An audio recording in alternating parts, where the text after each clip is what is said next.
Okay, I think we need to switch cameras. Fine. All right. Camera's not working, man.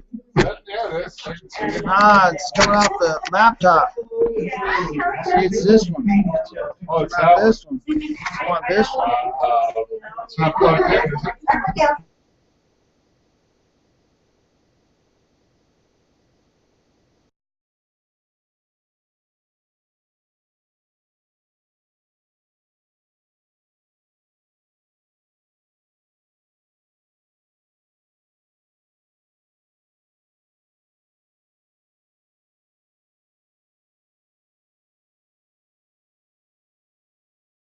It's on. There it is. Now it's on. Yeah.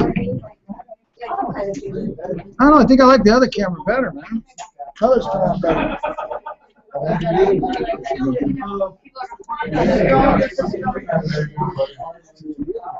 No, Rusty. Remember Rusty?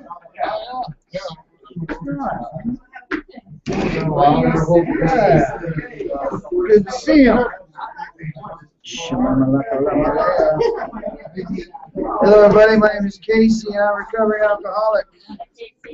Hello. Please join me in serenity prayer. God, grant me serenity to accept the things I cannot change, the courage to change things I can, and the wisdom to improve. All right, welcome to Thought Life Connection 12-Step Workshop. It's open for anybody and everybody, which means you do not have to declare, to ask questions, or to share in this meeting. If you wish to declare, you're more than welcome to. Let's go ahead and open up. Start introducing ourselves by the guy on my left, the big guy there. Klondike. Klondike. Jeannie. Hi, Jeannie. Oh, Rusty? Hi, Yolanda. Hi, Sheila. Hi, Sheila. I'm Helen. Yeah, you got me. I'm Howard Claire. Claire. Hannah. Hannah. Yeah. Hey, hey, Aaron. Hey, Rob. David. Hey, David. Dennis. Hey, Dennis. Paul. Jesse. Jesse. Bill. Hey, Pat. Hey, Bill. Sarah. Chris. Hey, Chris. All right, welcome. 12 steps are a blueprint for a way life for anybody and everybody. This is a fellowship of men and women who share their experience, strength, and hope with each other so that they may solve the common problems and help others to recover.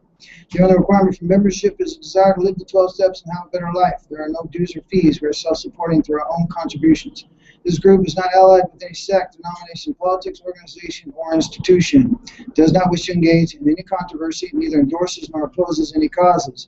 Our primary purpose is to carry the message of the 12 steps, stay happily and usefully whole, and to help others to achieve and understand the 12 steps as a way of life. Do we got any birthdays tonight? No birthdays. Okay. We got a cake if someone wants to cut it. What do we got? Chocolate cake. Chocolate cake. All right. There you go, man. Someone got the cut. Cut it and eat it. All right. Enjoy. All right. So we got that out of the way. Let's give ourselves a little minute here and read the promises. I'll do a little meditation. Who'd like to read the promises? There you go. Promises, Rusty alcohol. Hey, Rusty. We are painstaking about the phrasing of development that we have made over halfway through. We want to know a new freedom and a new happiness. We will not regret the past, nor wish to shut the door on it. We will comprehend the word serenity. We will know peace.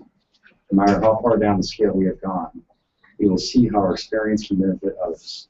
That feeling of uselessness and self-pity will disappear. We will lose interest in selfish things and gain interest in our fellows. Self-seeking will slip away.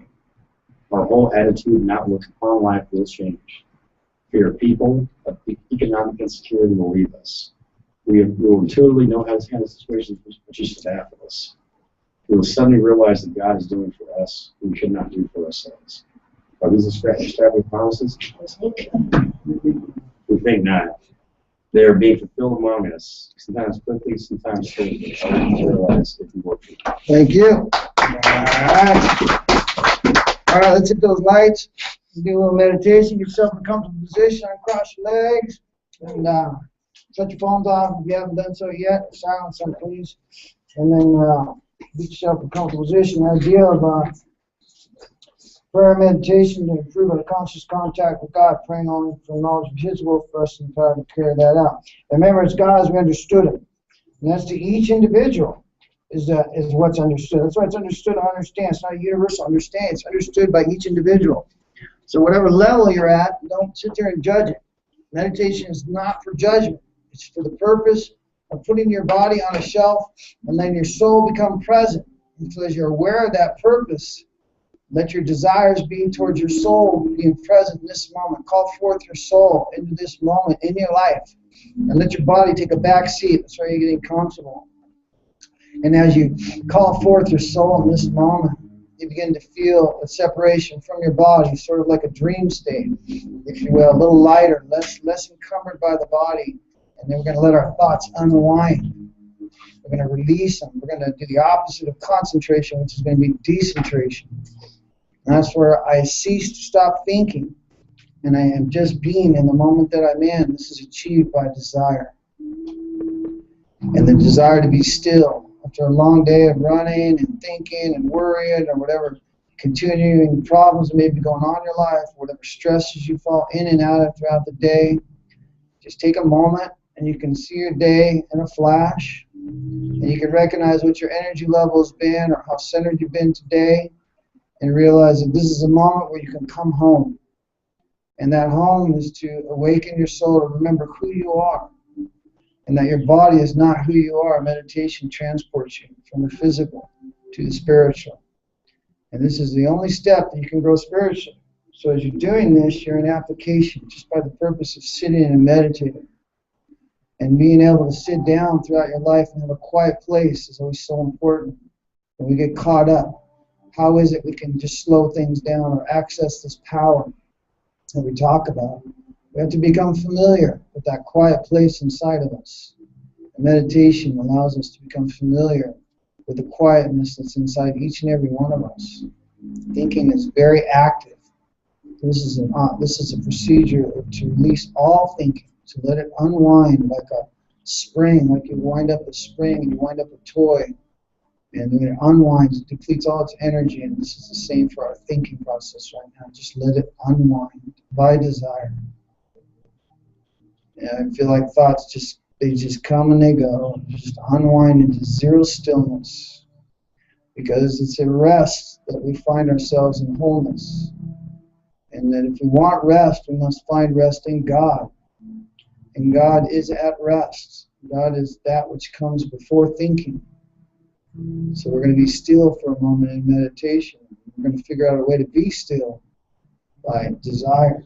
Desiring zero stillness in this moment. As we allowed our thinking to unwind, our soul has become present. Our bodies have taken a back seat to this moment. We put them on the shelf, three-dimensional shelf, and now we are our spiritual beings. We are the light within ourselves. We are accessing the light within, which is the soul of who we are. The light of our spirit and the light of our soul.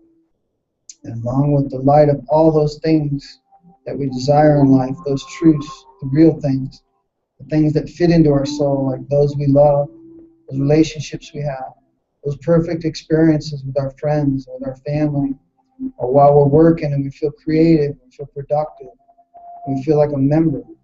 That sense of wholeness that we come in and out of in this three-dimensional world, in the fourth-dimensional world, which is the realm of the spirit, the realm of the soul.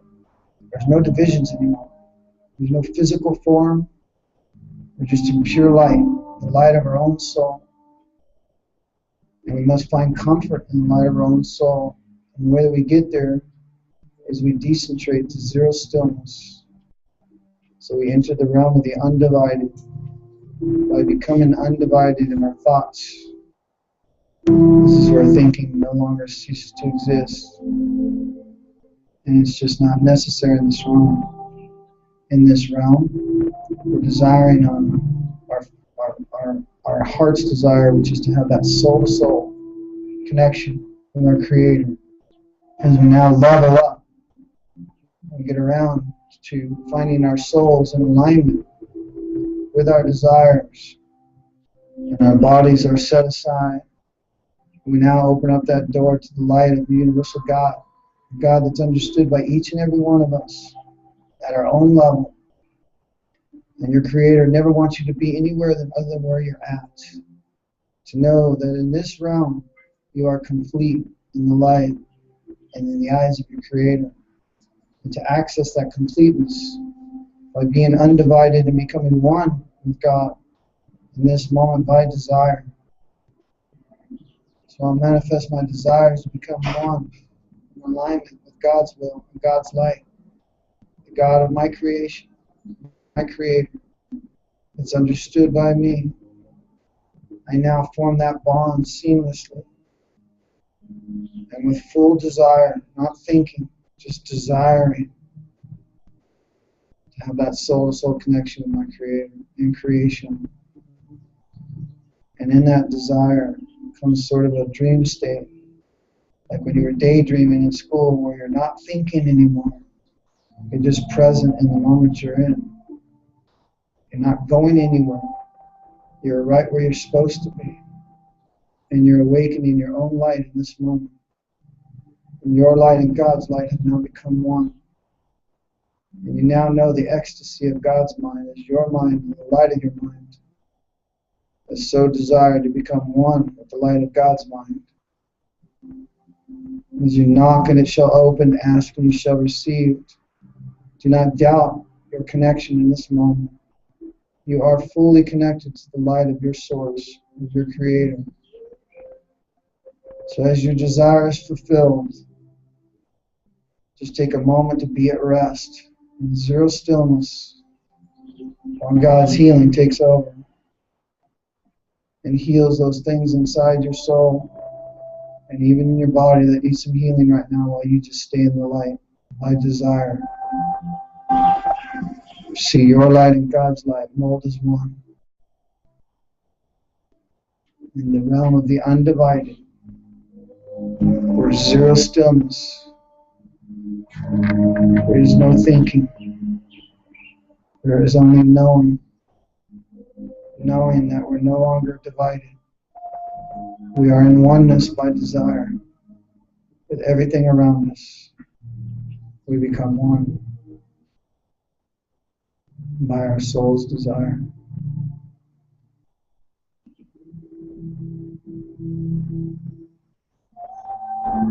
And as we achieve that oneness, we become aware that God's mind is a perpetual state of ecstasy, and that our desires for have soul-to-soul communion, and that our mind and God's mind become one. Knowing that God's mind is a perpetual state of ecstasy, as my desire is fulfilled, I begin to align myself with that rhythm of ecstasy, of being exceedingly content and fulfilled in this moment, where my body has no need and my soul is being fulfilled by the light of my Creator, as I so desire for my Creator and I to become one in this moment. Only can I do this in spirit. As much as I try and perform, this is the source of who I am, the centering of all that I am. I am now one with my Creator. And here I find rest. And here I find balance.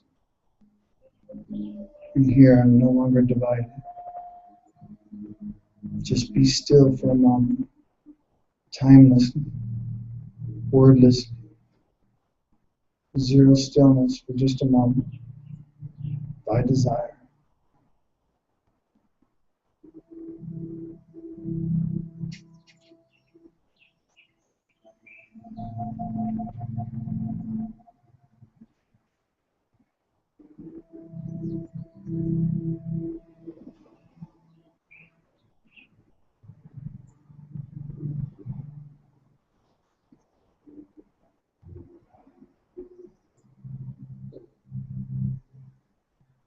Timelessly, we enter that realm of the undivided. There's no more watch. There are no more seasons. There's just the soul energy of God's light and my light becoming one.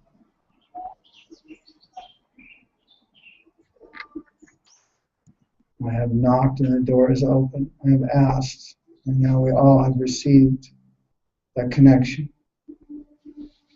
We are one. Nothing can get in the way of your oneness between you and God. Only your thinking. So by desire, we withdraw all thinking, and we desire for our oneness, and for our soul-to-soul communion. And we stay in that desire. And within that desire, we are healing. We are healing the cells of our body with God's light centering us. If there's any ailments, any discord, any malpatterned thinking, any toxins, let them be cleansed in this moment. Let the light of God's light and your light be in one. Heal any ailment within yourself and within this body as you begin to steer the energy of God's light into any area needing attention and love. And we are in self-love now, healing ourselves, accepting ourselves, not in compliance, but in wholeness. That I am worthy, that I am whole in this realm, God, with you. I'm no longer divided. I'm no longer just my body, but I am your mind. I am your presence. I'm your omniscience, and I am your omnipotence. To the extent at which I know you in this moment, I give my heart to you, and I open to all that I am in exchange for all that you are, and the oneness of that connection. As you're welcomed by God's light, you're embraced by God's light, you're nurtured by God's light, you are here for a purpose, your light is strong. Be comfortable in your own light in this moment, knowing that your light and God's light have become one by desire. Connect to the ecstasy of God's thinking as it is your thinking now, as you so desire. Let the ecstasy of God's light now be transported to those you care about and those you love. Let that healing energy radiate to everybody in your life, everybody around you in this room, everybody in this moment is connected by your light, which is all man and all woman. We are all one. And in that oneness, let your healing energy be transmitted to anyone who would need it, especially of those you care about. If anybody's in discord, see them heal. If anybody's in pain, see them laugh. If anybody you know is stressing, let them be calm. This is how we become the St. Francis prayer. Just through this realm that I'm able to die and be reborn in this moment. To my light and God's light becoming one. With no other moments than this moment. As my right to be one with God. As your right to be one with your Creator. As your desire is being fulfilled. And as that ecstasy of God's knowing is now your knowing. Let your light connect to all those you care and love about.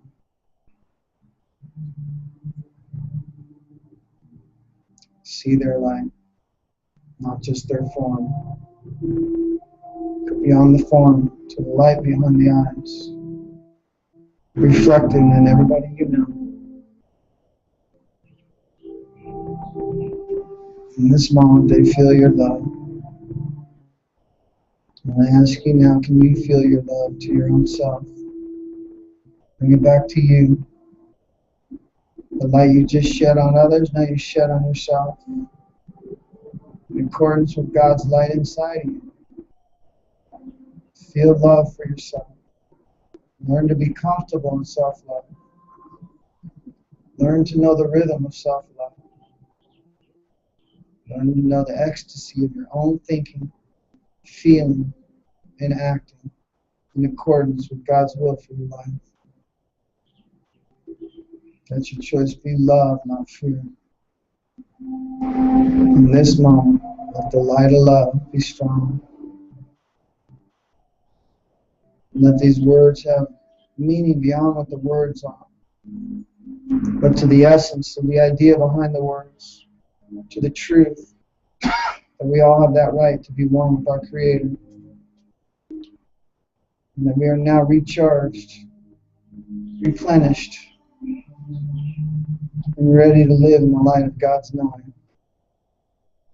As we come out of meditation, back to this three-dimensional world, we come with wanting nothing else but our light and God's light to be one, knowing all else will come to us from there.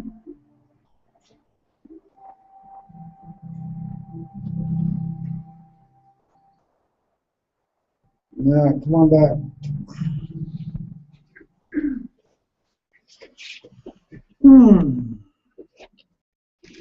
All right. Now, as you come back, notice your body taking form. And what it's like to transport from your soul to your body. It should be on command that you're able to do this and learn about what that means. Whether I'm speaking or acting from my body, or I'm actually coming from the soul, in the light of my soul. It's important to be able to differentiate between the two. All right, we are on step 2 tonight. We are in step 2. If you need 12 and 12, raise your hand. They're roaming around here. Grab yourself one. Here, go back. Give me that one, Russ. You guys, there's one more back on the shelves back there. Okay. So we are in step 2.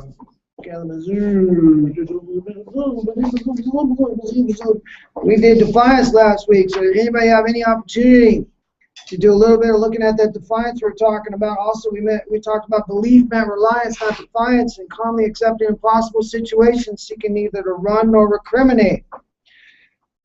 And we got out of this idea of acting like a little child who's got an impossible list for Santa Claus when we go to God and say, God's not fulfilling my needs, my wants. I've been a good boy or a good girl, and God's leaving me hanging. And not really, but that's what it feels like, and all that kind of dialogue. That's that form of defiance, how subtle it is. And it doesn't feel like we're being defiant. It almost feels like we're crying out for God. But the reality of it is, we've got to stop trying to come to believe in something greater than ourselves and telling that something greater than ourselves how things should be. And how people should be and how situations should be. That's what I end up doing, and now I'm back to being the power for my life. And that's what I'm learning in step 2, is how I am the power for my life and how my power turns on. So I now have an opportunity, awareness, to offer it to something other than myself, which we call God, and come to believe in a power greater than ourselves. Right now we're just talking about power, but ultimately it will be called God. But it can't be called God yet for me because I haven't built a relationship. How can I make a decision and turn my will over to something personal as God when I haven't built a personal relationship with that, which I'm calling God? That's what step 2 is all about, why it's worded, a power greater than ourselves that can restore us to sanity. And in that process, it's helping to show me the blocks that keep me from that God. One of the 4 blocks you talk about on page 28, first paragraph, is that consider the plight of those who once had faith but have lost it. And these are the dilemmas. It's going to be there'll be those of us who have drifted into indifference, which means now I don't care if you do or you don't. I really don't care at all. Those filled with self-sufficiency, which means I know better than you. And then those that cut themselves off because of prejudice against religion, or because we get downright defiant because God has failed to fulfill our demands. So it tells me there's 4 particular blocks: self-sufficiency, prejudice, defiance, and indifference. Thank you. And indifference. So those are the things that I'm looking at. It's broken down in these paragraphs of how this manifests itself in my life or in any given moment. One of the biggest ones you just read is demand, is defiance. And that defiance is the outstanding characteristic of not just alcoholic, I believe, problem people. They're defiant to the core, and thus that's why they're problem people. And so I found out for me, I had to find out what do I look like when I'm in defiance. Not when I first got sober, not 10 years ago, today. But as I'm learning this, as I first come into this message, I got to find out what is defiance in the most barbaric sense, because it's there and it's blocking me all the time. And it's telling me that this kind of defiance looks like basically I'm walking around, thinking that this God's going to give me this as long as I'm a good boy here, as long as I'm a good boy there. I'm actually thinking about what God's going to give me in exchange for me doing the things that I'm doing. And therefore, no God can be there because I'm playing God, and I don't think so. I ask God to come into my life, and then I question you, whoever you are, as you're in my life. I ask God to be with me, and therefore everything in my life would be of God, but then I walk around, I don't like traffic, I don't like the delays, I don't like the way you shop, I don't like the way you walk, I don't like the way you dress, I got all kinds of issues with it, and then the next minute you're fine to me, I don't have any problem with you, and I think you're fine, and we should hug and kiss, and isn't life just wonderful, because we're all on this wonderful spiritual path. But then I slip into these dark places where I lose perspective, where I lose the ability to contain that idea that I'm happy and usefully whole and that I'm living in a good world, and I don't know where it went. And this is what's helped me to understand where it went is maybe a form of defiance came up, or maybe you're being prejudiced right now, or maybe you're being self-sufficient, or you got that indifference mode going where you're not feeling anything, because we all got that button inside of us where we think, oh, I can just shut you off at any time. That is what it feels like to know that you're the power. When you think I can shut you off to any other human being at any time, you've got to recognize that's being the power for your life.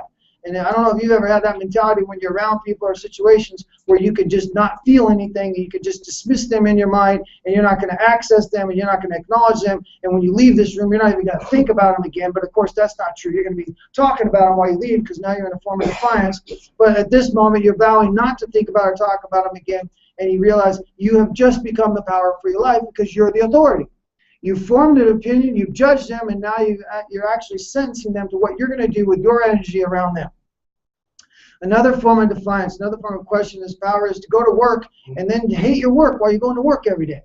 And wear a face like, how you doing? I'm great, everything's good, everything's really good. I hate my job, everything's great, and you're there 8 hours a day. And that message keeps going through your head about you hate what you're doing, you hate your work. When are you going to get that break? Why doesn't it happen for you? How come you're stuck here? You got to pay the bills. I can't get another job because then I couldn't pay these bills. All these rationales that exclude a power greater than any human power in that vision. You see, whenever I look forward without God or look backwards without God, I'm in trouble.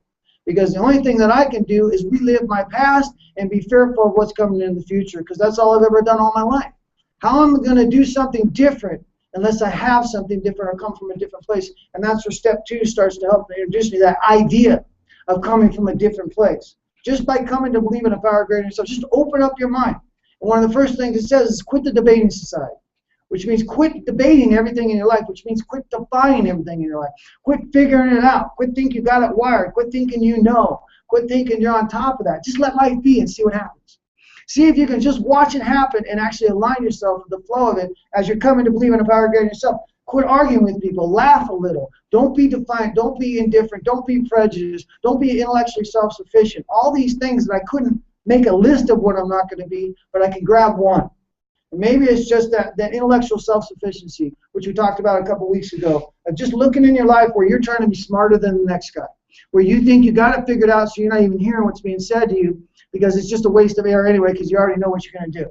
That kind of mentality where you're throwing away this moment to think because you're conquering the next, or throwing away this moment because it doesn't matter because you find no relevancy in it for the situation.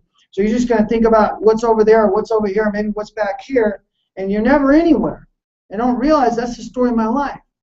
I can't be here right now in 100% of me because I don't practice being anywhere as 100% of me. Well, step 2 says you cannot come to believe in a power greater than yourself unless you do practice being here right now, because you can't come to believe except for right now. You don't get to come to believe in 5 minutes or come to believe 5 minutes ago.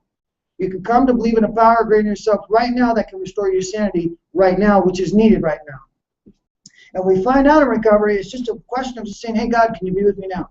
Or even if it's a power, and I don't even call it by name, something other than myself. The minute I seek something other than me, my mind just opens. It's not that difficult to open up your mind. But lo and behold, it's not that hard to close it either. It only takes one thought. So when recognizing one thought to open, one thought to close, the thing about this closing mechanism is, who's going to tell you it's closed? Because I've never heard myself say, you know what, self, your mind is closed right now.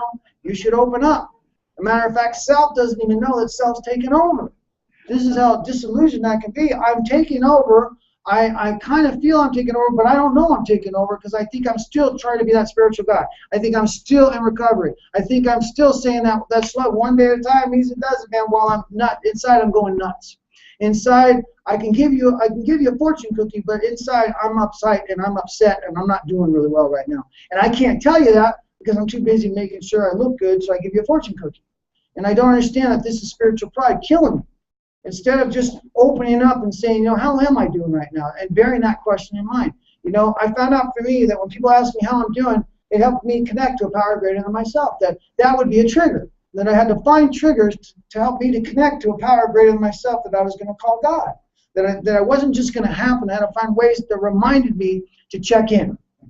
To just say, hey, I'm coming back. I'm here, God. Can you be with me now? Hey, I've been away for a few minutes, man. Just checking back in with you. Nothing's gone wrong. I'm just here checking in with you and learning as a way of life. Hey, God, what do you think of that? Starting to feel as though I'm living, instead of this self-talking mind, it becomes a God-talking mind. And that's what I learned in step 1 is that I'm a self-talker, and I learned more and more about it. In step 2, they say, try and keep your mind open. Let's see how it goes. And woo, is that fun? Because my mind slams shut over everything. The traffic will slam it shut. If you don't hold that door open while I'm coming up to it, it just slams shut because you should have held that door open while I was walking up to it.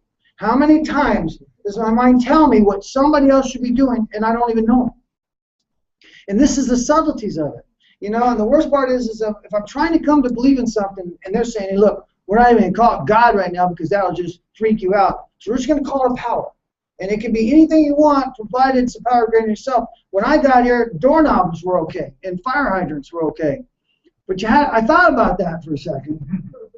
With what limited intelligence I have, and it tells me something in the good book. It said, stress the spiritual angle freely. Nobody has to be convinced of what your belief in God is. Stress the spiritual angle freely. No one has to agree with your conception. They can have their own, provided it makes sense and then live by spiritual principles. Fire hydrants don't make sense because it's not going to live by spiritual principle over fire hydrant. Nature might, the ocean makes sense. The stars or the firmament of the stars make sense. Something bigger than any human being. A power greater than any human power is what's required. No human power can relieve me of my obsession or my addiction. The same thing would have to be for trauma too. As you start to live these principles, you start to realize it's not just drugs and alcohol. Now we're looking at trauma. We're looking at what happened before the drugs and alcohol. The trauma that was unattended. The trauma that never got taken care of. The trauma that never got looked at, never got processed. What's it doing to me today? Forget about what it did to me yesterday. Yeah, I can tell you a story of yesterday, but that does not tell you how it's affecting me today, and that's what these steps are for. The steps are here for you. Once you start to come to believe in a power greater than yourself, you're going to know something called sanity. Sanity is defined as soundness of mind. You're going to find that when you check into this power, your mind's going to go quieter. It's not going to be running so fast. And you're going to find that, man, I'm talking to me all day long. I talk to me at light speed. I talk to me so fast I can't even keep up with it. So if I'm talking to me, and that's something I've been doing, I realize I did that my whole life. I don't know about you, but I did that my whole life. And if I did that my whole life, that had to be, that was going to go on whether I knew it or not. That something was going to happen, and this self-talking mind wasn't just going to stop one day. And that, in fact, it was going to continue to talk. And then the program recovery said, so, based on what we've showed you of your warped mind, your injured instincts, the fact that you're delusional, you're self-seeking, you're irrational, you live in worry, anger, self-pity, and depression, you're consumed by morbid depression, that's the essence of your mind, or you can continue to talk to that mind, or you can talk to something greater than any human power that represents 3 things. It's omnipresent, which means it's everywhere all the time, as within and without, and that it's omniscient, means it knows everything, and it's omnipotent, which means it can do anything. Those are the 3 principles that make sense, that you structure, you mold this God that you're going to call God in step 3 by building this relationship in step 2. And let's start with the first one first, omnipresent. Because this is the stages in which I'm going to get to know God, is omnipresent, omniscient, and omnipotent. And that these stages are very important to understand, because I can't get to the omniscient mind of God when I just start thinking, oh, I'm going to try this God thing. Hey, God, give me your mind. Let's see what I can do with it. That would be really cool, but unfortunately, what would I do with all that new perception, that ability to hear beyond the unheard, see beyond the unseen, would just confuse the hell out of me. So what I had to first start doing is practicing that presence. I don't know about you, but I used to go to the ocean, and man, that ocean looks beautiful sometimes. Sometimes the sunset looks really beautiful on the ocean. I might call that omnipresence. I might call that a power greater than myself. That ocean certainly is bigger than me. It's greater. It represents everywhere all the time. It seems to be all over this planet. And then that something intelligent, something real intelligent created all that stuff in there, man. Look, it's like a stew of life, right? Everything, we haven't even tapped into 5% of it, or something like 2% of the ocean we haven't even investigated. So there's just tons of it out there. There's something very intelligent how to put that together, which represents the vastness of it has to represent omnipotence too. Now that makes sense. So I got omnipresence, omniscience, and omnipotence all in the ocean. I can see those three principles. So what I started to learn to do in step 2 is just getting connected to the omnipresence. The flower, the sunset, the smile, the twinkle in a kid's eye, the feeling of being with some friends and having a good moment. And these were all moments that represented the omnipresence of God, that this is what it felt like when I was in line with God. These kinds of things happened, a certain magic.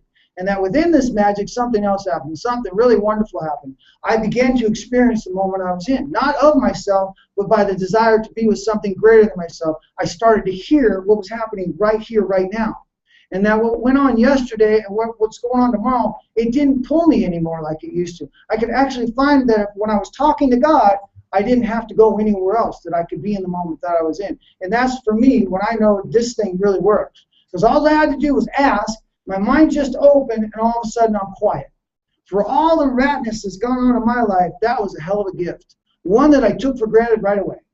And in fact, I don't know how we could ever deeply appreciate the miracle of the soundness of mind that many of us have received over and over and over again. Because when we get in that hole or we get in that bad place, we throw it all away. We forget all those moments where God was there, and now we're in fear again. Now we're consumed with the idea that we're going to die. It's all going to end. I'm going to be alone the rest of my life. I'm never going to have enough money, and nobody in the world's ever going to know who I am. I'm going to be non-existent as far as this world goes.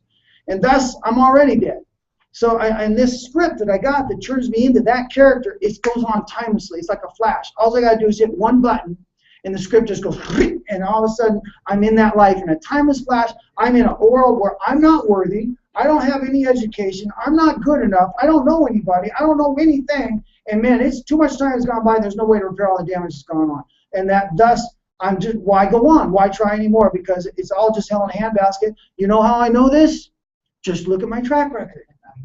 I can prove to you that I'm miserable. I can prove to you that I've been screwed. I can prove to you that I got a hole in my gut. I can prove to you that I've been abused. I can prove to you that I've been misled. I can prove to you that I've been manipulated. And that's how I can prove to you why I'm so fractured in front of you now.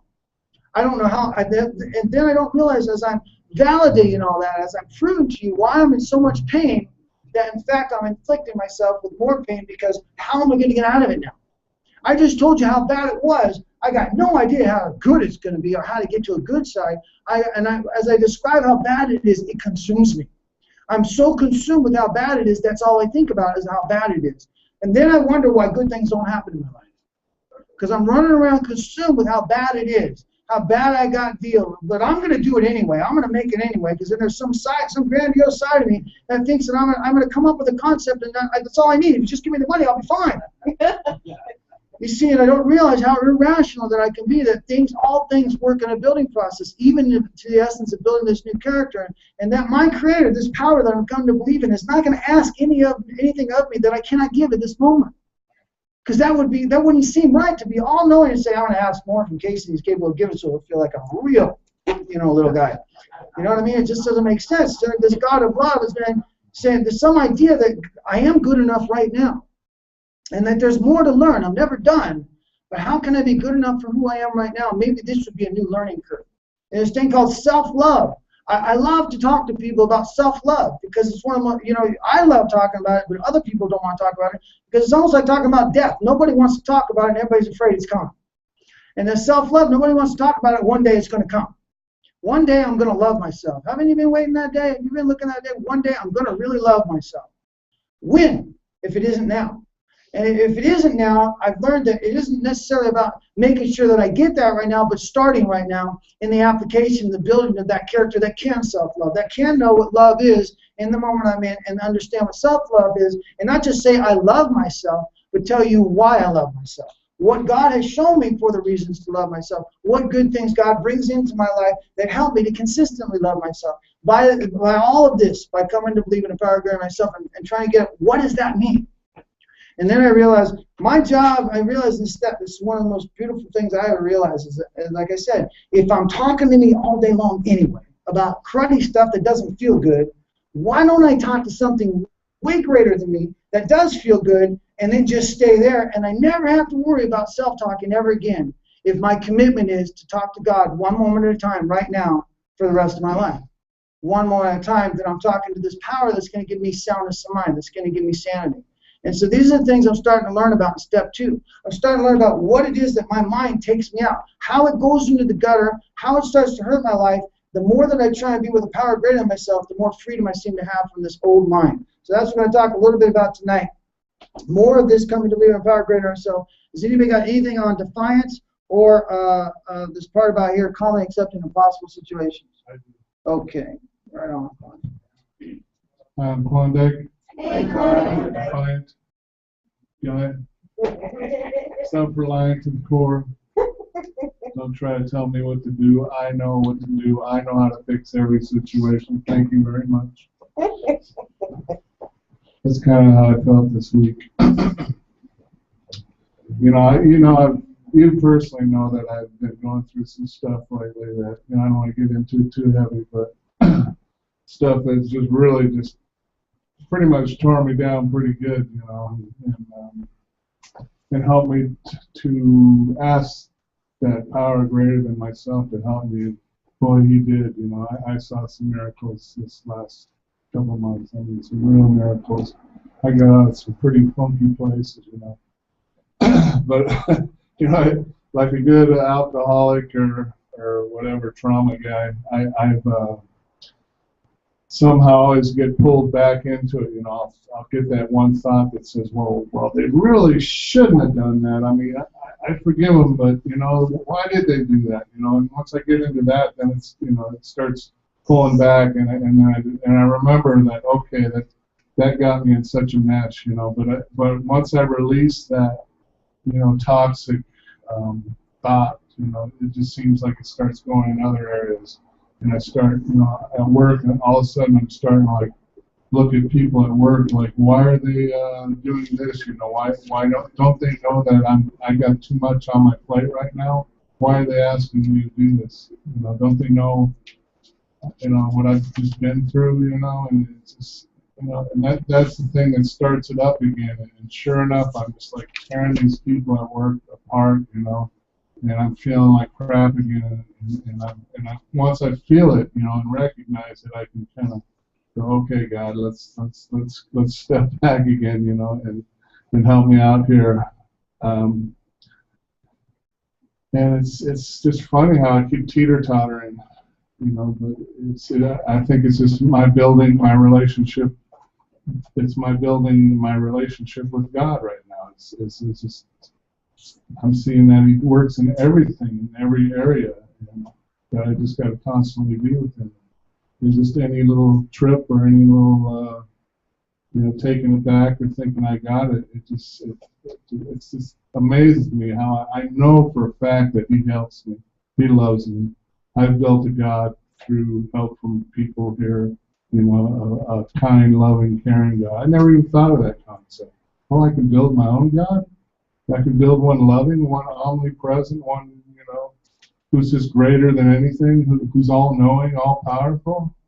And once I started doing that, I just, God became on my team, instead of the guy who was, getting me for all the stuff that I did, who's punishing me for, all the bad things I did. So, I've been building this great God, and it never ceases to amaze me how I can just throw it out the window at any time. It constantly happens, And it's so easy to get back to. That's the other thing that amazes me. It's not hard. I keep telling myself, oh, it's hard. Oh, I can't get out of this. Oh, I just can't. I know it's my perspective. My thinking, my perspective is off. And I can't get out of it. I'm just like, hey, why the heck did they do that? It's funny, on the road today, I've been pretty good on the road. I'm getting a lot better. I don't want to kill people as much. And I'm in Beverly Hills, and these people, they're just ruthless. They want, And I'm coming up, and this lady, I could tell she's not going to let me in, so I'm kind of like just staying over here, giving her a chance, egging her on to like, you know, come past me, you know. And then, you know, and then I kind of like veer in there, you know, at the last minute. She's like, why, you know, and then I stop and I'm like, why, you know. I felt so justified at the minute, and I go, you know something, I was wrong there, you know, and once I was able to admit it, I felt a lot better, you know. That I had this anger in me. It was just like a toxic anger, and it just tasted horrible, felt horrible, was horrible. And once I just said, you know, I really didn't need to do that. So she's selfish. So she's got the big cool car, you know. So I know she's going to do that, and she did do that, you know. You know, I didn't feel good. But once I admitted, you know, hey, I shouldn't have done that. I should have just, like, you know, just went on as best I can. You know, it's just going to cut me off. Don't worry about it. You know, get through it. It's just I'll lose a second in traffic. You know? Mm-hmm. So, anyways, I've been there. I'm just, you know, and I really think I just needed to share about it. All right, good. Somebody else? Thank you, Corey. Good job. David. Hey, Dad. You know, before I understood the concept of getting out of my mind by asking how you have me see it, you know, my default mode is negative. You know, my default mode, before I realized that was my default mode and that was negative thinking, that's who I was. My first or second or one of the sponsors way back when that I had said that every morning I should look in the mirror and say to myself, I love myself, I love you, I love you. Say it 7 times, at least 5 times a day. It was so easy for me to say what a schmuck I am. And it's so hard to say I love myself. And it was really difficult to say it until after, I mean, now I can say it, and when I hear myself going through that crap, well, there I go again. You know, I don't buy into it, but it's, you know, takes practice. Yeah. And it's tough because the thing is that you feel so justified when you get triggered. Mm-hmm. And, yeah. Good. Awesome.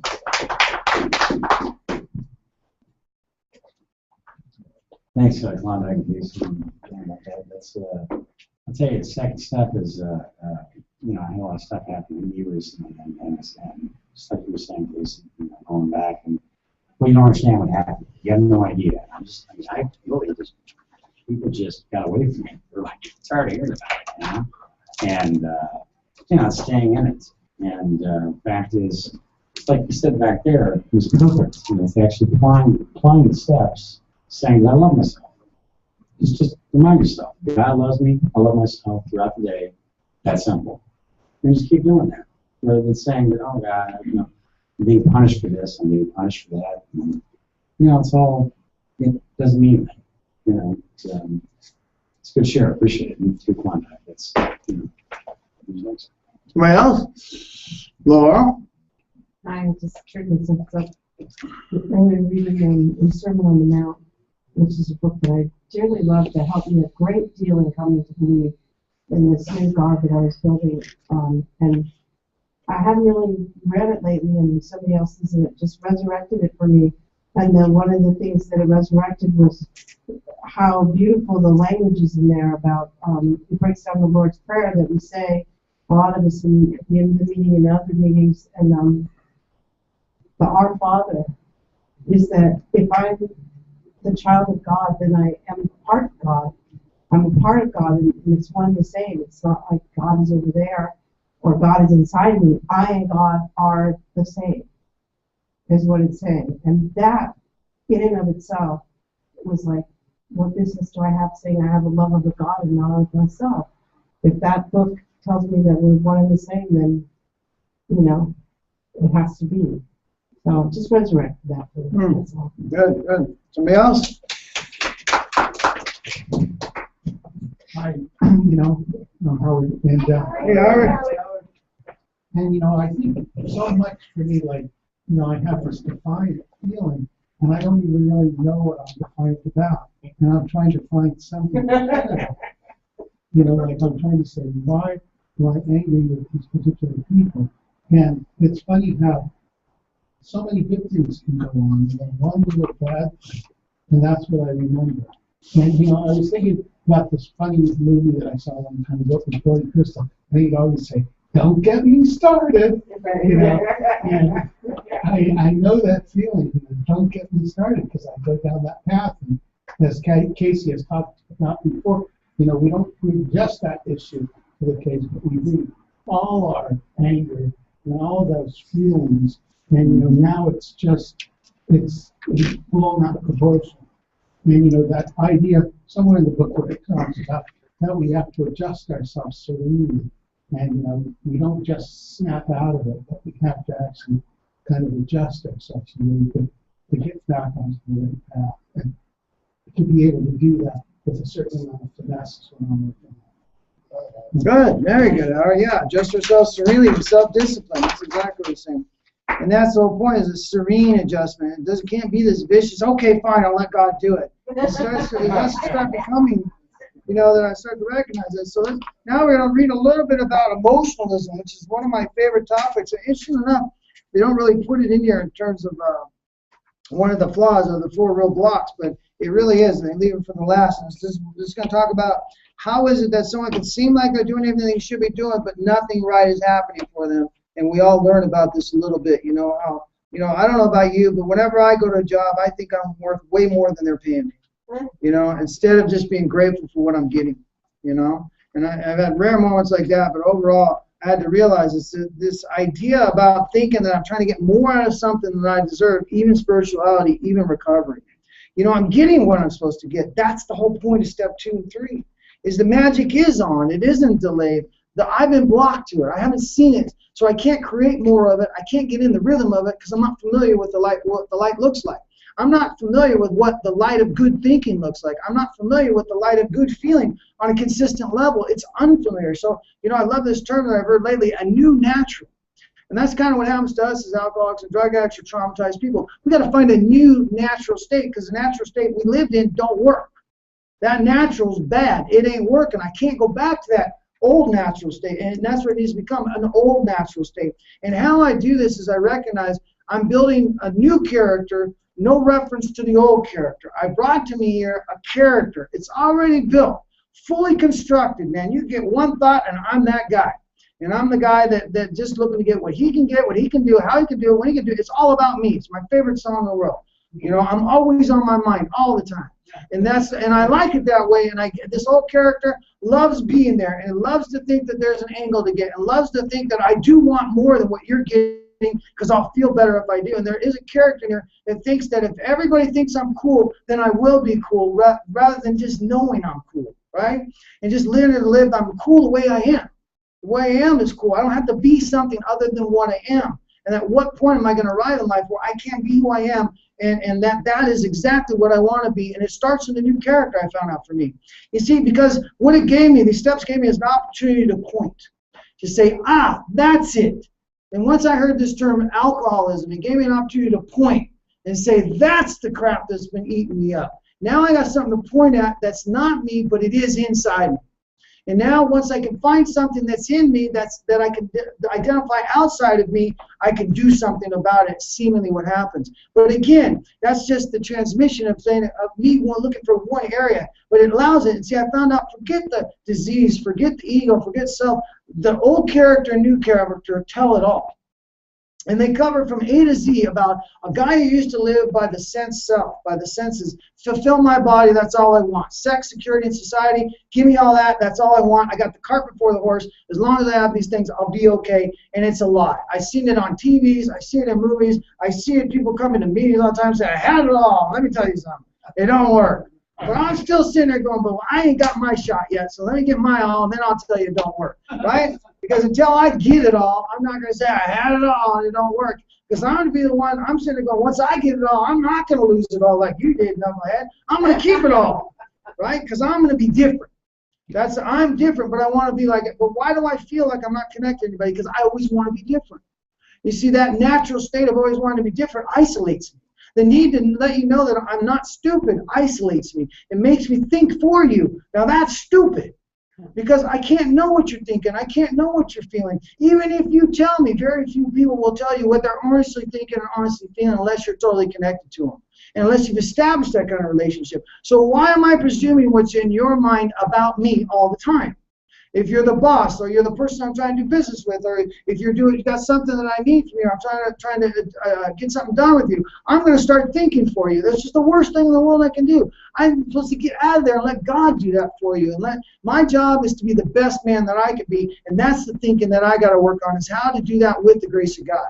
That's where my thinking belongs, not in convincing you to do something that you may not want to do, but I think you should do because it'll benefit me. That may not be the right thing. I had to learn that. I had to learn that if it's not blessed with grace, then I don't want it, because I've done the imbalanced deals too many times. They don't work out. There are no shortcuts either. I've tried them all. Trust me, and there's no shortcut, and there's no getting the better of a deal, because ultimately whatever you take shall be taken from you, whatever you give shall be given to you. And that's what we learn in recovery, and that's what the new character is all about becoming a character of giving rather than a character of taking. Becoming a character that can think good thoughts about you without having to have you say one thing about thank you, and I wish you could think good thoughts about me, because I've learned that feels better than sitting there thinking negative about you. And then I found out that when I judge you the way my mind used to judge you, that I had to judge myself the same way. That's what motivated me. I wish it could be just so I didn't judge you. I really do. It's like, it's not good to judge you. I shouldn't do that. That's the gift I have today. But before it was, it means if I judge you, I judge myself. And man, I used to tear myself down all the time. You guys may not did that, but I used to run around. I had a script going on all the time. Like, you know what? It's never going to work out. It doesn't work out. It sucks all the time. It sucks. And once I get in that mode, man, it's like, we call it depression. We're all scared of it. We're deathly scared of it, as we should be. But I fear depression, and the fear of depression can be so strong that it brings me right to it. I fear it. I can fear it so much that's all I think about. You see, I can fear financial chaos so much that that's all I think about, financial loss. I can fear a broken relationship so much that I smother them, needing constant attention and constant reassurance, that I smother them because I fear the breakup so much that I actually create the breakup. You see, and I'm creating it all and I don't even know it. But once I step back and say, okay, I am creating it all, now I got something to work with. Now I can ask God, okay, how am I creating this the wrong way, and how can I create it the right way?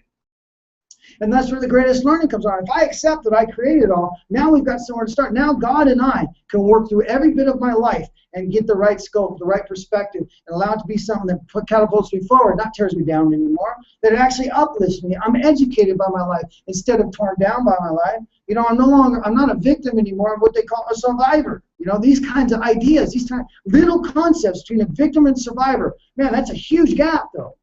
You get it? I don't want to be a victim anymore. I've been a victim all my life. Self-imposed, that's the worst kind of victim. I mean, at least let people victimize. Let them say, you're a victim, I'm going to victimize you. Now you know you're a victim. But when it's self-imposed, the real victim isn't them, it's you on yourself. And that in itself is a lack of intelligence. It's got to be. That negative self-talk of tearing myself down, I realized one day it is a lack of intelligence. How am I ever going to get anything done if I keep saying how I'm not going to get it done and how I don't get it done? How am I going to learn to do things right if I don't start living by that right code, by realizing I want to do this the right way no matter what it takes? Because I know when it's done right, it won't be broken down, it won't fall apart.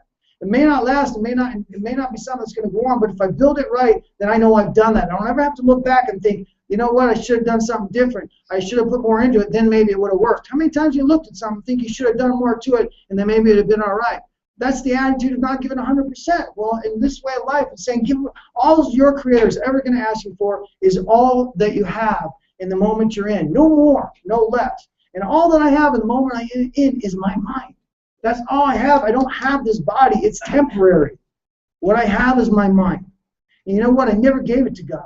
I never gave it to a power greater than myself, and that's what the steps are teaching me. They're going to teach me how I get caught up in emotionalism, the kind of things that block me from giving the ability to be at one with God in my mind. And then I get caught up, and I start to get more, try to ask for more things than I'm supposed to get. So let's read about how we do that. This is called emotionalism. Who wants to read that? Last paragraph, 31. Mike? Who's got the mic? Okay, Jay. And then Jay, do me a favor, read that paragraph and go through 32 to the next one too, okay? You got it. The next two paragraphs. Now let's talk about me, the guy full of faith, but still reeking of alcohol. I believe I am devout. My religious observance is scrupulous.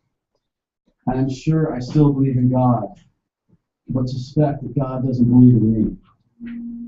I take pledges and more pledges. Follow each, I not only drink again, but act worse than the last time. Valiantly I try to fight alcohol, imploring God's help, but the help doesn't come. What then can be the matter? To clergymen, doctors, friends, and families, the alcoholic who means well and tries hard is a heartbreaking riddle.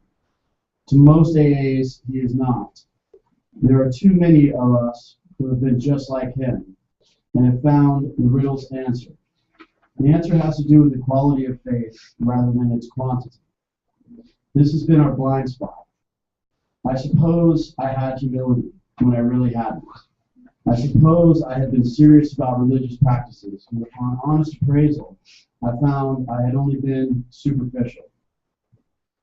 For going to the other extreme, I had wallowed in emotionalism and had mistaken it for true religious feeling. In both cases, I had been asking something for nothing. The fact it was I really hadn't cleaned house so that the grace of God could enter us and enter me and expel the obsession. In no deeper, meaningful sense had I ever taken stock of myself, made amends to those I had harmed, or freely given to any other human being without any demand for reward. I had not even prayed rightly.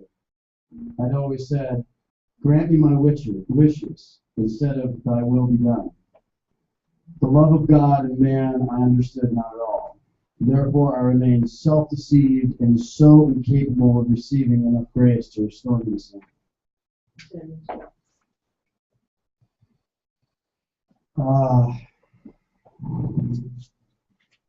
The line that, the line I really connect with is, I had wallowed in emotionalism. For me,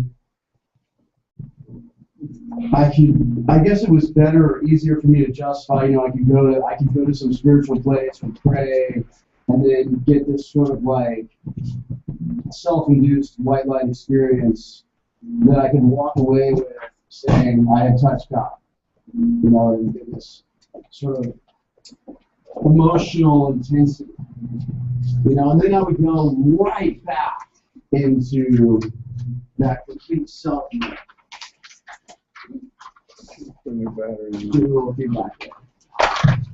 Yes, with batteries. Try it. Sorry. So I go right back into that self mode, having touched God for just 1 minute, and then being able to walk away justified in my mind that I had been a spiritual man, and that connects me to the quantity and the quality of the idea of that paragraph. I remember the day, where I had asked God to show me my alcoholic mind. I was a kid. It's pretty easy to go back and remember the trauma and be able to identify where it happened.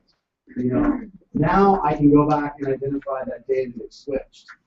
Because the moment I was able to see my mind function, the disease of my mind, and help me understand that was alcoholism trying to push me to drink again by being an emotional, just wallowing in emotionalism.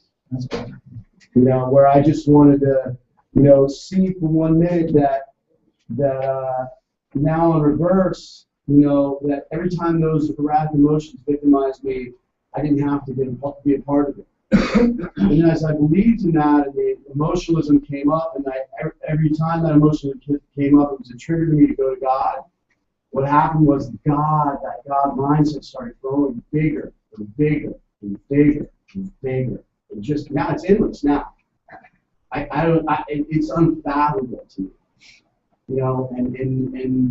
And the recognition of that mind function and using emotionalism to somehow make me believe that I believed in God and then force me back into the drink or think or whatever, however we justify it, food or however it is.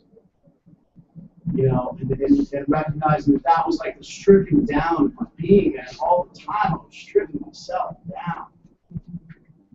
What was I getting out of that? Well, it was killing me. It still does. I mean, in the smallest, slightest ways, it does that. It takes me out of the beauty. And for some reason, somehow, I can think that I'm not worthy of seeing beauty all the time. Who told me that? Mm-hmm. You know, and where does that come in? And the truth is, I don't believe that anymore, man. I'm all about self-love. I'm all about the immense state of the universe and it allowing to show me more every day. And part of that was the beginning of understanding the emotionalism and how it reacted in me and my soul. Like the moment I caught that reaction in my soul, it was like, oh, wow, I have been trapped in a box. I don't have to be in it. You know?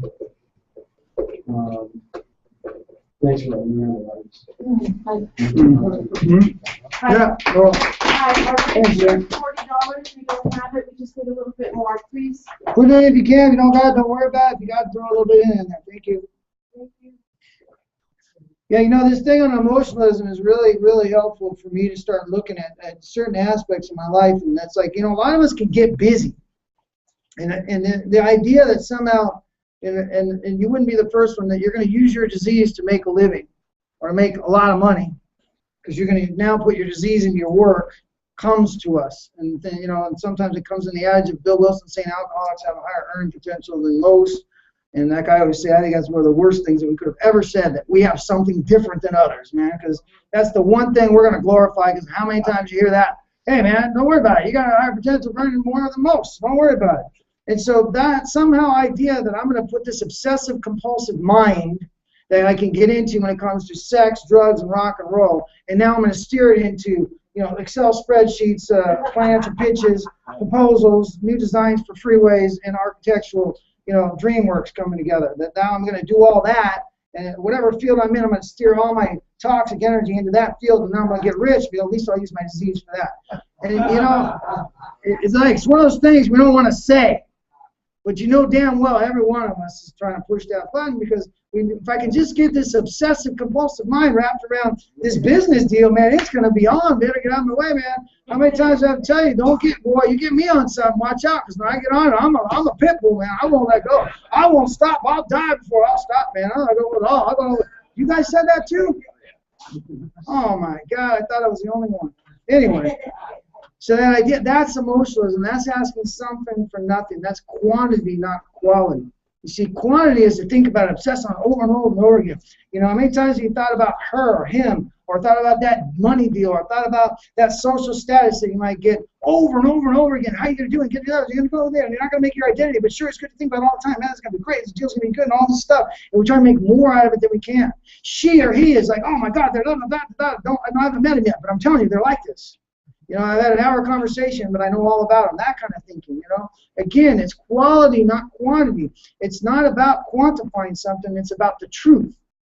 It's about, have you really done what you're supposed to do with God? Have you unconditionally given yourself to God? As Jay was saying, I remember one time, I talk about it, you know, through the years, that I found out how I could deceive myself at this level, at such a deep level, and still think I was talking to God and asking God to do things. And that had to do with getting rid of defects.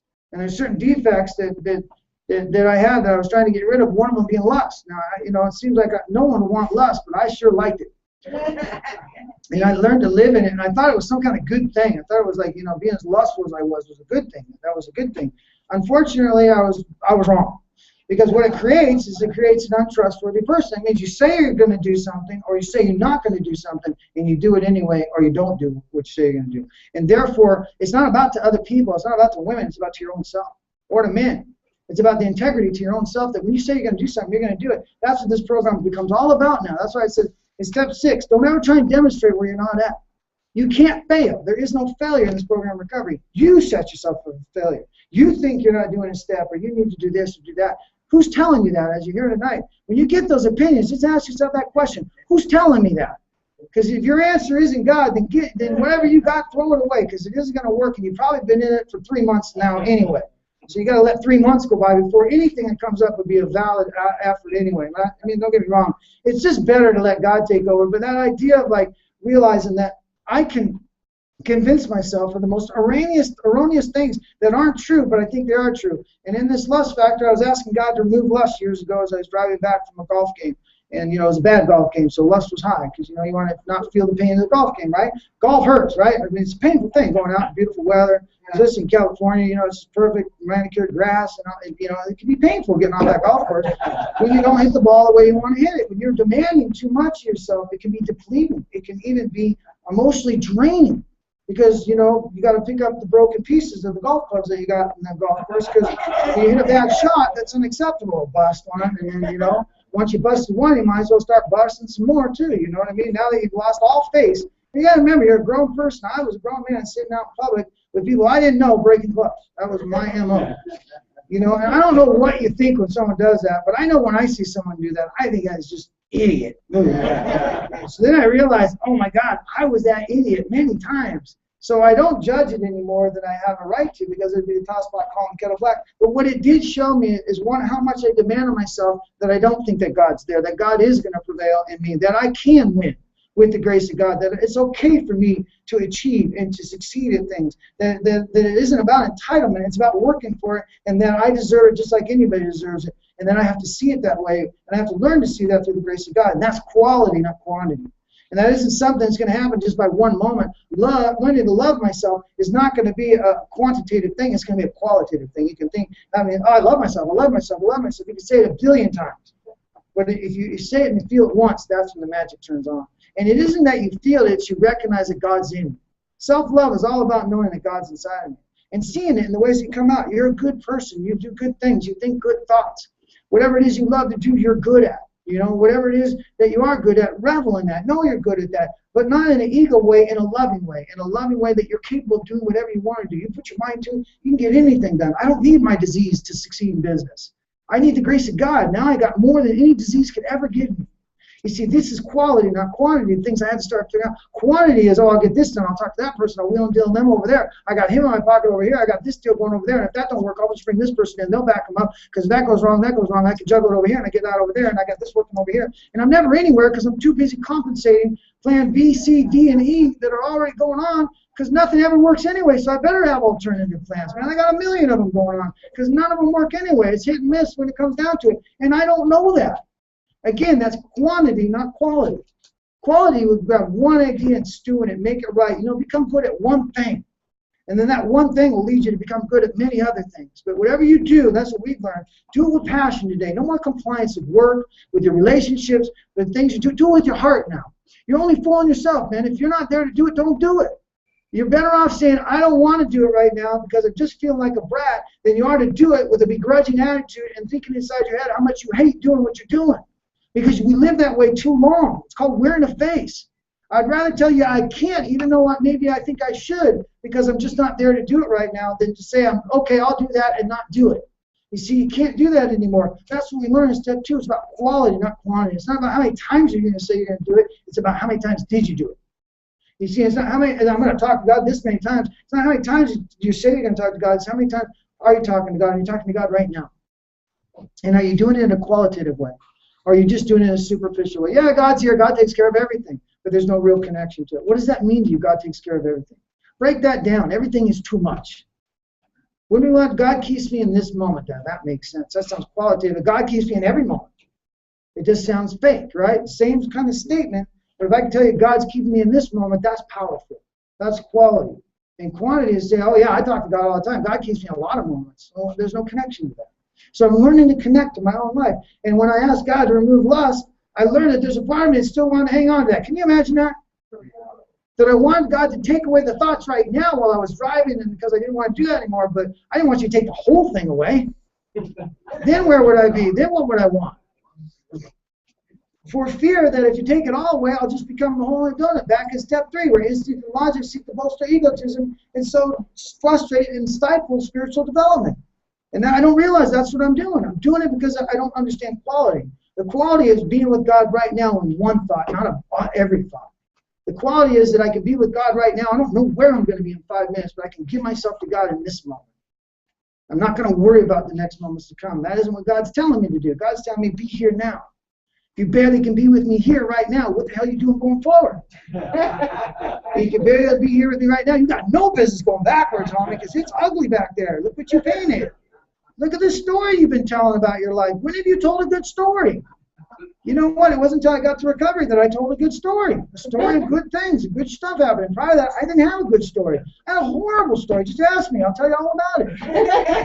I didn't realize that. You didn't even have to ask. I was going to tell you anyway. Because why? I'm a victim. You need to give me sympathy and attention. Like, it's not going to get me anywhere, but at least it'll explain why I'm so screwed up now. I don't understand. I wear my pain and my trauma as though it's a badge.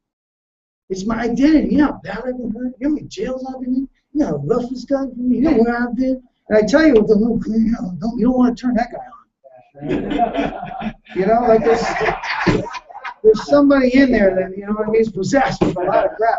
Like, none of you are possessed when you get pissed. You know what I mean? I found out, man, it isn't the males I'm worried about when they get pissed. It's the females I'm worried about when they get pissed. You know what I mean? And I realized that that's anger. You know what I mean? I know nothing about deceptiveness and elusiveness, and I'm never going to win. I'll never win. I found that out with my ex-wife. I will never beat her when it comes to toxicity. She wins every time, hands down. So I don't even begin. I can't. I lose. What do you want? Take it. Whatever you got. Take it. I don't want it anymore. I didn't want it anyway. You know what? Take it all. I don't care. Because I found out the fight will just kill me. It'll just kill me. You know what? Pretty soon what happens is people like that just go away. Because there's nothing there for them to get anymore. Because, you know what I mean? When you stop being a taker, then the takers can't hang with you anymore. And that's what we got to start learning as a giver, that I want to be with other givers, not takers anymore. I want to be with like-minded people. If you don't like the people you're around, then get the hell away from them. You should be around people that inspire you, that make you want to be a better person, that you're anxious to call and say, hey, let's get together. I'm really looking forward to my time with you. Like your sponsor. See, that's your first introduction to somebody you admire, you want to be with, and they receive your phone calls and they receive you and tell you you're worth it. That's that connection that leads you to the next person, and that learning of unconditional love, that you are worth it, and start to recognize that I want to be around those kind of people, and that I can look for people that have that light in their eyes, and that I look for people that have the darkness in their eyes, and I go the other way. I don't judge them. I know what it's like to be there, and I know when you're in the darkness, you can't see the light. When you're so depressed, you can't even ask for help, man. So why would I keep offering help to somebody that doesn't ask? Why do I keep giving input to people that aren't coming to me and say, give me your input? Why aren't I giving it to the people that are asking, the people that are out there say, will you show me? I want to learn. There's a lot of them. But I'm finding the ones that don't want to learn, that are defiant. Because why? There's some kind of ego going on. There's something inside me that thinks that that's the person I want to get around or help. Because if I help them, then look at me. I'm really good. Look how good I am. If I can help that dude, man, that dude's somebody. I'm nobody, but I can help him. It doesn't make sense. You see, and that's why you can't transmit something you haven't got. This is the thing we learned. It's not about wearing faces anymore. It's not about quantity. It's about quality. It's about living. Man, I don't know. I used to love myself. I can't fix you. I can't even fix my life. I can't give you God. I can't even give me God. I got to ask for it. You know, and that's all I can tell you, is that you can't, nobody can give it to you. You got to go for it. Nobody can cure you. Nobody can make you live this. Nobody can make you want this. But I can tell you how I did this where it really worked. I can tell you how I did this where I realized I was the problem. And I still am, to this day, the problem. And if I run into any problems, it usually comes back to step 2. There's a power struggle. I'm the power for my life. I don't see it. I don't see it because I'm not saying I'm the power, I'm the power. I'm just doing what I want to do, the way I want to do it, how I want to do it, and I'm going to do it right now. And then God be with me. You know, hey, God, hey, lighten up traffic, God, man, it's getting heavy out here, man. You're a little slow. Hey, God, where's that parking space, man? You know, and then on the other eyes, I got this one, man. I don't need the last thing to worry, God. I got it right here. I'm on. It doesn't work that way, man. It's got to be all or nothing. See, either God is everything inside me or nothing inside me. Either I want God's will and I do not want self-will ever again. Now, why would I not want self-will until the only reason I wouldn't want it is it was exposed to me. It was exposed to me in truth. Or what I really looked like, what it really produced, and what it was always going to garner me, and it was going to be nothing but chaos. And then I lived in it all the time. The worst part about it is I was disillusioned. Nobody else was.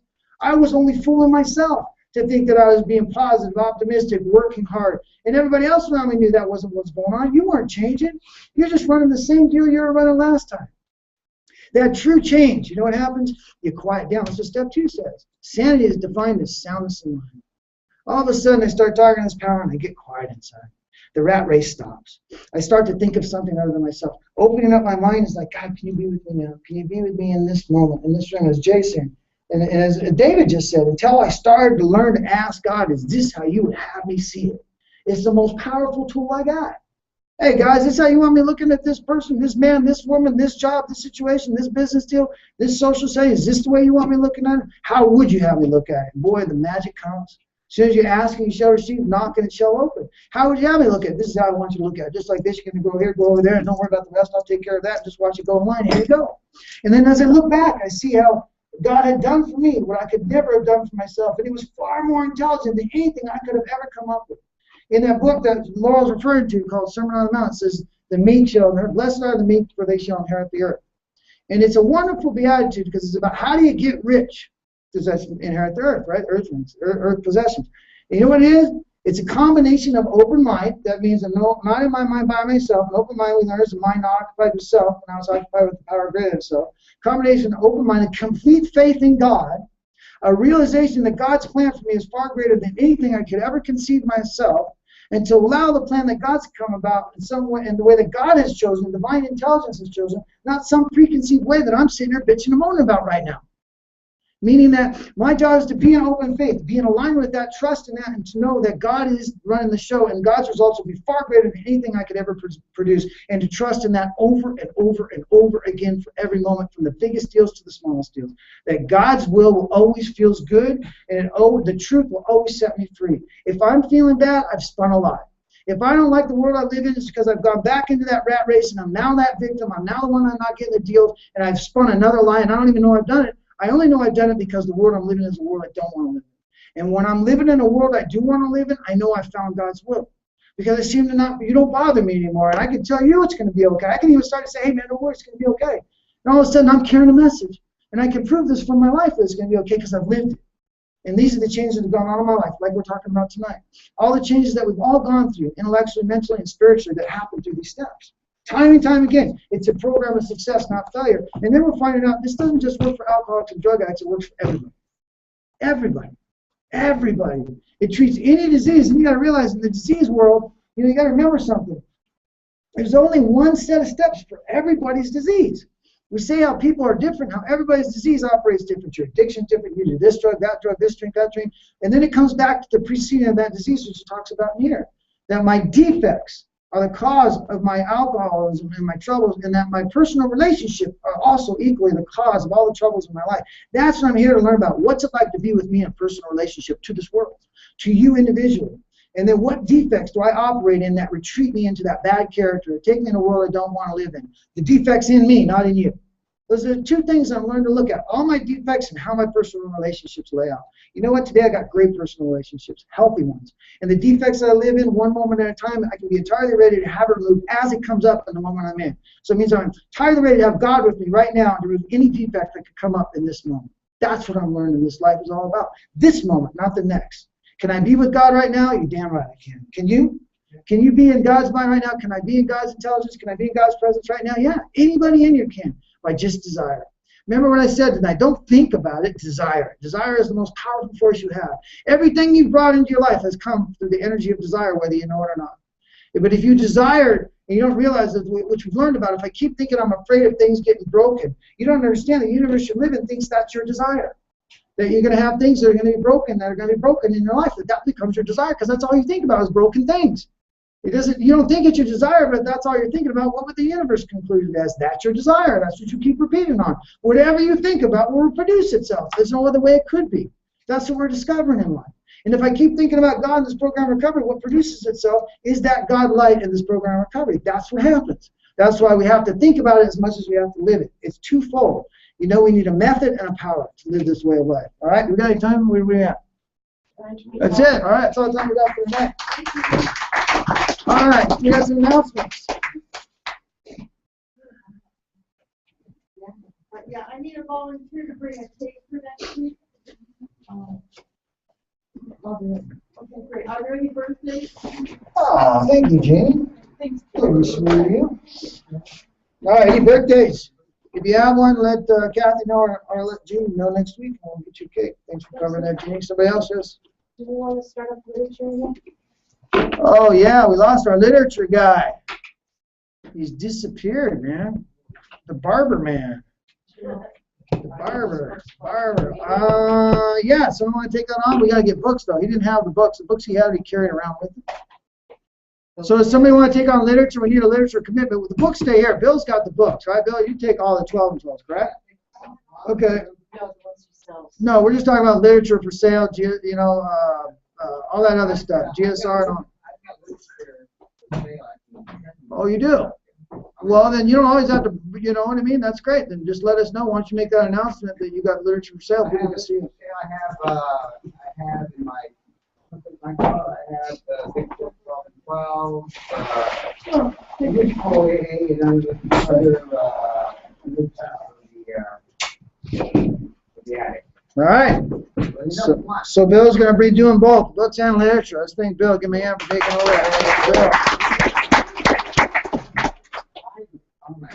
All right. Now, do we have any other announcements? Jess, don't you got an announcement? Yeah, I do. I like to. I'm Jesse. I'm clean up. Hey, Jess. Stand over here for your chairs. Like you usually appreciate it. So that's it. All right, thanks, Jess. Hey, let's give Klondike a hand, man. He's been recording this thing for 8 years.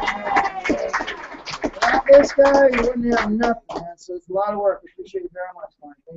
Thank you, my brother. All right, anybody else? Okay, after a moment of quiet, whoever cares, you can join us in the Lord's Prayer.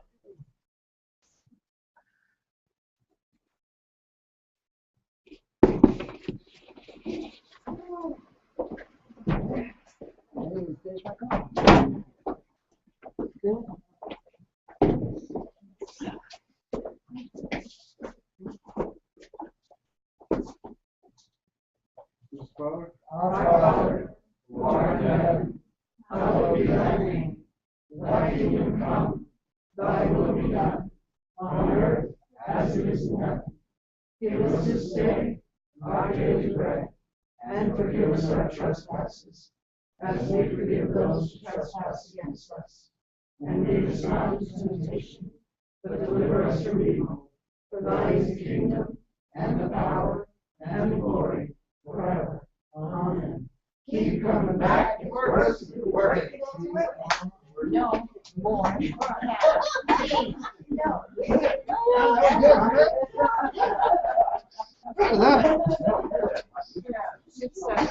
Oh, thanks, baby.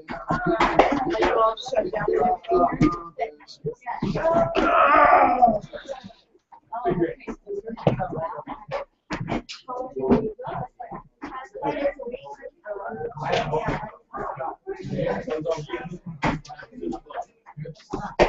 Oh, how you doing, man?